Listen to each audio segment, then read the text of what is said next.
Hello everyone, today we will add camera collisions. Please leave feedback in the comments below and subscribe if you like these videos.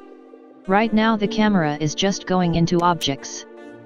This gets very annoying when you are in buildings as you have the camera in different rooms as where you are standing.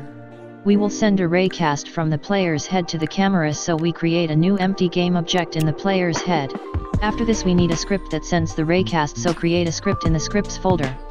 For the variables, create a game object for the camera and a float for the maximum distance to the player.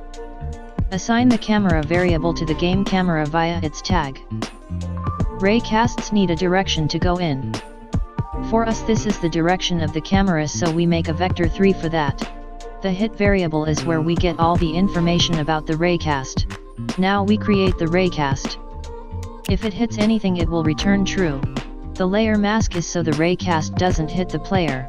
We need to know the distance between the hit point and the player, so we create a float variable. The new distance for the camera is the distance we just created. Otherwise, if the raycast doesn't hit anything, the distance to the camera is the maximum distance. Back in Unity we add the script to the camera collision tester.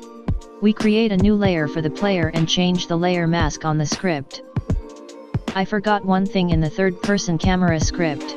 We have to remove the smooth damp and instantly set the position. Okay. Seems like we have a bug. We forgot to add the maximum distance to our raycast. Now everything works fine. There are a few things we need to change in the future, but this works for now. Thanks for watching.